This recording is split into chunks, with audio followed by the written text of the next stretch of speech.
So what will the overall market impact of the Green Deal be?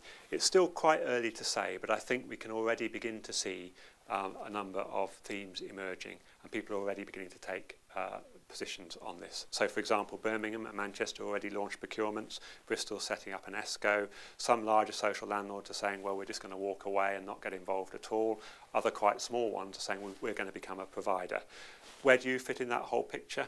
Well, you're going to have to make your own mind up, but hopefully these briefings have helped you do that. I think the things I would say are, if it stays as it is, it's quite a complex beast, and the economics are only likely to work for very large organisations.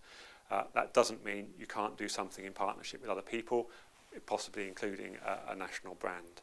I think it's also worth making a fundamental point, which is if you look at the warranties and the obligations and the really quite onerous burdens that a Green Deal provider has to take on, they are things like being willing to be the first point of customer redress for a homeowner, maybe a vulnerable person in a social house, being prepared to have long-term warranties, etc. Social landlords and local authorities are naturally already doing that, and they're not quite so frightening for those kind of obligations aren't quite so frightening for social landlords and local authorities. So it may be you are natural, strong players in this sphere, if only the processes can be simple enough for you. So it's not something just to turn your back on.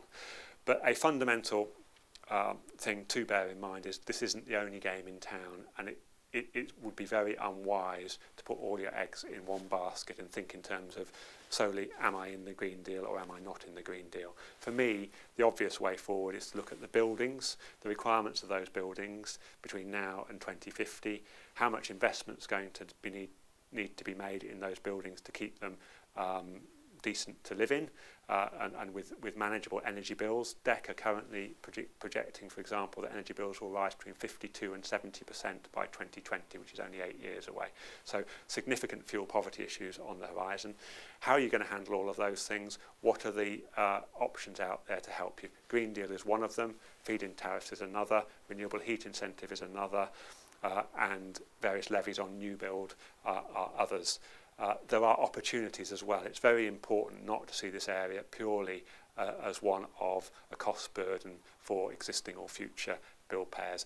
There are serious opportunities to supply energy more efficiently locally through district heating schemes, through more energy efficiency measures.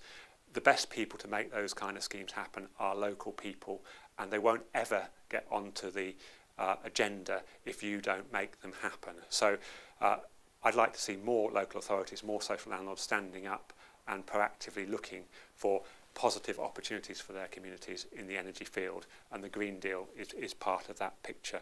In terms of timescale, the Green Deal is proposed to come into place from October 2012, so you've got time to get things right. I think in practice there will be a slow start given where we are today, so I think it will take time to get off the ground, and there's probably 6 months or more beyond that. I would be looking, if it were me in charge of a local authority or a social landlord looking at this kind of agenda, I'd be looking to have plans in place this year ready for implementation in my financial year beginning April 2013.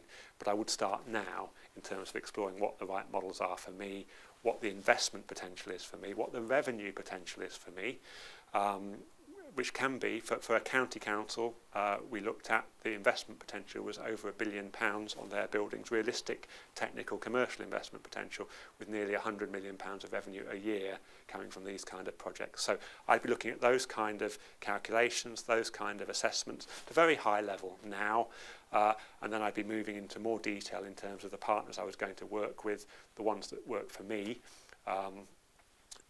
over the next 6 months, and having detailed plans in place by the time my budget was in place for next year, maybe beginning of the autumn, that kind of time scale. At NCRAFT we can help you on the technical side of that, we can help you on the overall scoping of what's there, and we can help you with the business models and the vehicles to make these kind of things happen.